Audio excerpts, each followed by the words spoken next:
I'm going to be talking about different personality disorders, and I've started out by talking about the narcissistic personality disorder. I'm going to do a deep dive this time on a subset or a certain type of narcissism, the covert narcissist. And I'm going to do a bit of a review of what we talked about last time, just real quickly to bring this back current in your head. Now, first off, let me say there's a difference between being a narcissist and having a narcissistic personality disorder. A narcissistic personality disorder is a specific diagnosis that you find in the DSM-5, and that means that you have to fit into certain criteria. It says you have to have it for so long, you have to check certain boxes, etc.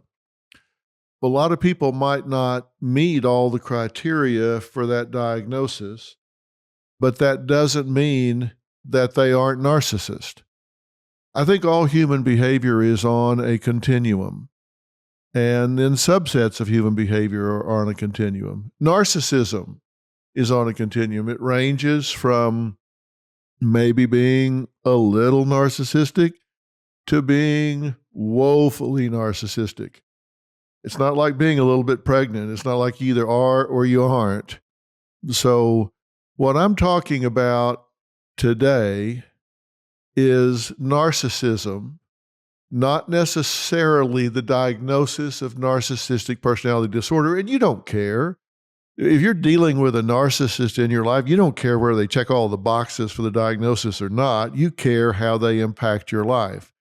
When you think of narcissism or narcissistic personality disorder, you think about the classic definition of a narcissist. And that's what we talked most about last time. And what are they? Well, narcissists are very grandiose. They have to be the center of attention. They have an exaggerated need for admiration, right? They just need everybody to think that they're special. They're very superficial. They're exploitive in relationships. Now, why do I say that? And I don't want to just read a list off to you. I want to talk about it so it means something to you. When I say these people are grandiose, they just think they are something special, better than you, above you. They come across that way. And they have this insatiable need for admiration. They've got to be the center of attention. Everybody has to think they're special. They need for you to admire them and hold them up on a pedestal.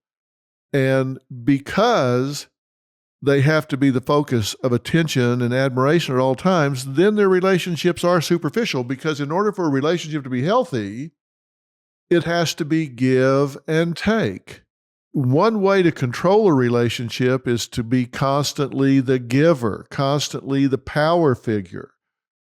It takes vulnerability to receive. It takes vulnerability to say you need something from someone.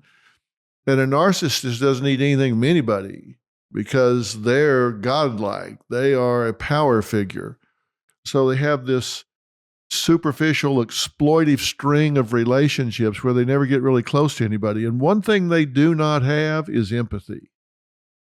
Now, that means they don't have the ability to stand in your shoes and experience what you might be experiencing, which is okay for them because they don't care about what your experiences are, because that's not about them.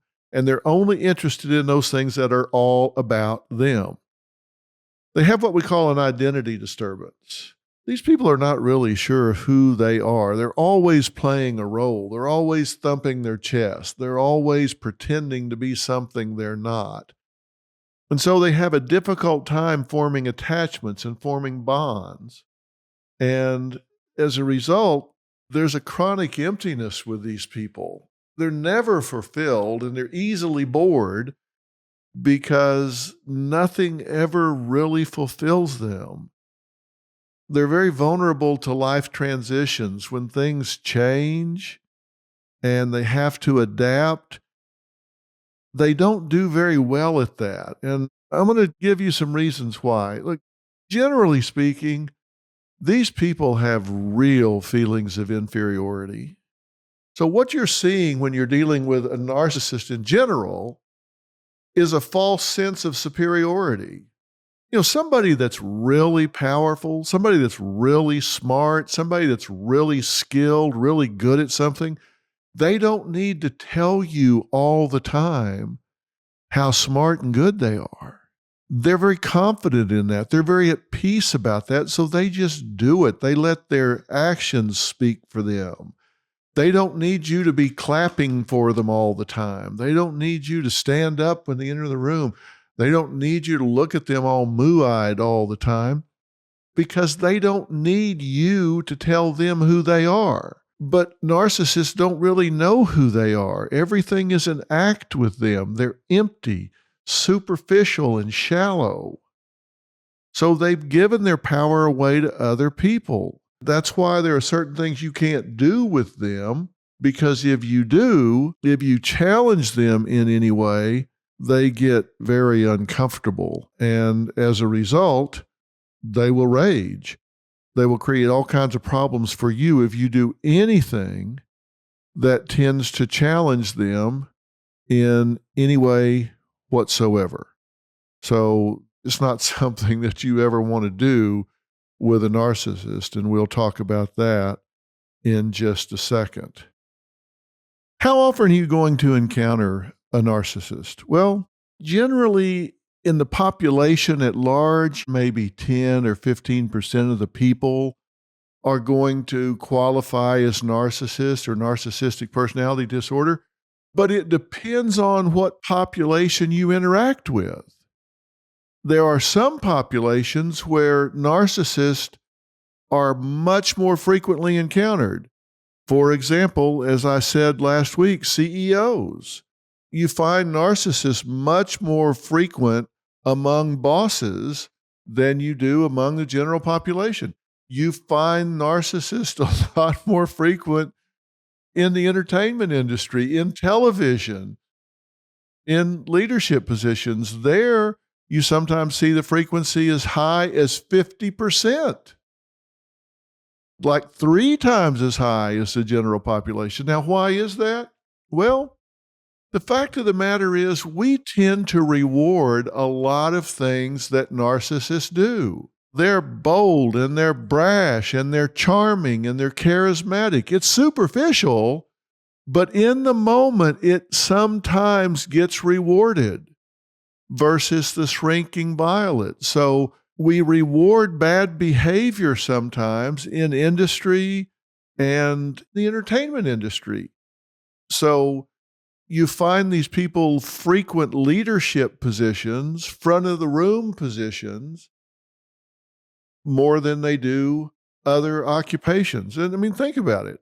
A narcissist wants to be the center of the attention all the time. So let's say you put them on television, give them their own show. Now, that doesn't mean everybody with their own show is a narcissist. So I hear you laughing as I'm saying that. But as I said, it's on a continuum. I probably have some of the characteristics and qualities that would be defined as narcissistic, but hopefully there are a lot of other things about my personality that would disqualify me, such as actually having empathy and caring about other people.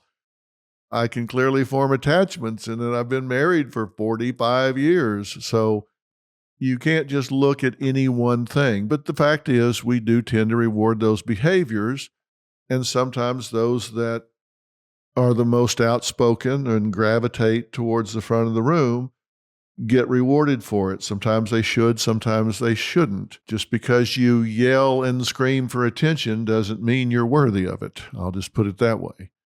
But who are these people? And why are narcissists? Well, there's a lot that's not known about that, but we do know that narcissists as a group have been through a lot of trauma as children, oftentimes, not all of them, but some of them. They come from extreme parenting. Either they were neglected as children, so they feel like they have to fight for attention, or maybe they had too much attention as children. They were spoiled. Their parents made them think that they were special, that they were entitled, that they should. be the center of attention all the time. And so that transferred into adulthood. So the extremes of parenting, both extremes, extreme neglect or extreme attention, entitlement, and spoiling, can make someone react in adulthood the way a narcissist behaves. They are insecure. And so what I talked about last week is you need to set up boundaries. You need to protect yourself, and don't bother to try to fix these people because it's way above your pay grade. And they're often way above my pay grade, just to be honest with you. Now, there's more than one type. There's the classic narcissist we've been talking about. There are malignant narcissists. These are people that weaponize everything I just talked about. They use it to hurt other people on purpose. Think Jim Jones, Hitler, Chris Watts more recently, who annihilated his whole family, in my opinion, was a malignant narcissist. There are communal narcissists. These are people that they seem to do good things in the community, but they never saw a camera they didn't love. There's an old saying that too much time in the spotlight fades the suit. These communal narcissists, they want to help the children, the animals, the forests, the trees, everything, but they want to do it in front of a camera. And they won't tell everybody they did it. They just want all the attention that comes from it. It's not altruistic. It's look at me, what a do-gooder I am. And they push that in people's face. And then there's the covert narcissist, and that's what we're talking about today. The covert narcissist, or sometimes what's called the vulnerable narcissist.